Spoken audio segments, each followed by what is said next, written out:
Hello everyone, just wanted to give you a quick update on the SHEICON Health Summit. Just got back from it and absolutely fantastic. Just wanting to go through some of the lectures per days. So if you are interested in deepening your knowledge in these areas, I think you will be able to soon purchase the recording at SHEICONhealth.org, SHEICON16. So yeah, hope this is going to be helpful. So Thursday we started with Dr. Lynch, Ben covering immune system new findings. That was great as usual, but really looking at some of the intricacies and some of the application. The whole conference was about how to. So many times when I went to conferences, great look at the research, but what does it mean in a practical clinic environment? And this is what the conference, the SHEICON16, was actually all about. Then we looked, I loved Judy Mikovic presentation, PhD. She's a researcher in vaccinations. Really liked her talk because first of all, she said, I'm not against vaccination. And what I really liked was actually going through the injuries that vaccination can, in some children, basically make worse. So the good thing of that is that we often get stuck in the understanding of is causing, is not causing any ASD disorders. Well, actually, we know that in some children is absolutely fine, possibly the vast majority, although this number is actually changing. However, in certain children, they already have some immunological dysfunctions, and she gone through each one of them that we are aware of. Then obviously an extra insult provided by a vaccination is something that their body cannot cope with. I really love that. And I really wish that people would stop trying to give the blame or relieve the blame from vaccination and really merge brains to focus in actually seeing when it can be potentially a problem in screening, which I personally believe is always been in line with Andrews Wakefield's kind of approach. So anyhow, that was really great. Then I covered tracking tools for optimal patient outcome. So what can be measured, what is useless to measure, what can be great in a specific clinical application. Then I covered heart rate variability in relation to environment and clinical applications, so evidence-based treatment. Then the Friday, Dr. Lynch opened with liver and gallbladder. Really love that, especially as more people are going high-fat, keto. That was great to actually see that some of these individuals may not be suitable straight away. Then we looked from Dan Kalish, lovely presentation on H. pylori. Visceral manipulation from my colleague Aram Choi. And then we looked again some of the material from Dan Kalish at neurotransmitter assessment and treatment disorders.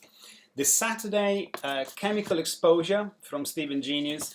That was awesome. Really looking at the environment and some new findings within the environment that can affect our health.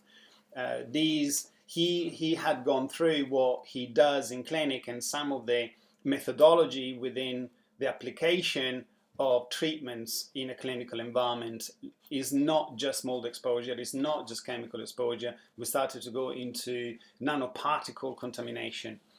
Following that, we looked at more of a business side and business setup and personal development, and then neurotransmitter assessment, neuroinflammation assessment and treatment from Andrea Goreski. Really, once again, lovely presentation, looking at the links that there are between brain and obviously physiology. We are aware of it, but it was going through some of the intricacies of this.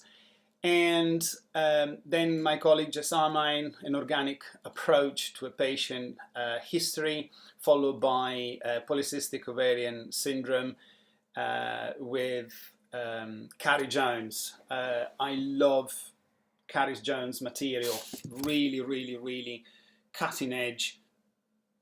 I haven't really met many people that have, you know, they got their way, their head around kind of function neurotransmitters, adrenals, adrenaline, noradrenaline, so, well, ephedrine, epinephrine, and cortisol. She just did a brilliant case history and presentation. Then Bernarda covered case history involving GAMT genetic mutation. Once again, looking at certain things when the person is doing everything right, yet not quite there. Also going to OCD, another case history. There were lots of case history. Really loved the application. There was lots of experience gathered by the practitioners. Lastly, on the Saturday was my colleague Eric Balkavaj, and I adored his hypothyroidism case history. Really practical application for thyroid, especially when the thyroid general standard result actually proved to be okay, yet the person was giving all the symptoms, and you think, right, okay, so what's actually happening here? We have the symptoms, the test result is within range, and he went through the explanation of the transportation of hormones and thyroid hormones. Then when that fails, the actual result of the test is normal, yet the thyroid hormones are not actually getting there. Sunday was the last day. It was 4 days, really intense, especially the Friday, I believe. Keith Brunson looked at the treating mold, what is like mold exposure and the problems, all the different types of molds. Sometimes may not be that obvious, but hey. Then we had Jess Armin again with his case history, another practical application. Then I covered practical application of ketogenic diet in a clinical environment. So for people that would require ketogenic approach, and we know the usual, the usual groups. But I covered the how-to. So I divided the lecture in different parts, and one part was just basically a step-alike approach. So step 1, what is it that you do? Step 2, step 3, when is it useful to start measuring ketones? How measuring ketones? When is perhaps best using one method like blood or urine or breath? Then I covered case history as well. So I liked the case history scenario I covered because this is when someone was over supplementing. So sometimes I'm a foodist, I love food, and for me food is the base, and I wanted to bring a case history that is presenting more and more, especially because many of my patients are practitioners, and now I'm starting to see more and more that sometimes they're overdoing it, especially with these new nutrients, semi-liposomal glutathione, reduced glutathione, or methyl group-based multivitamin and mineral extra MTHF, reaching maximum tolerance and actually going beyond when people actually start to get worse. And then lastly, second lastly, actually was Eric Balkavaj with chronic joint pain. I only caught a part of it because I just finished lecturing and I was a bit inundated with questions, so I couldn't actually listen to that.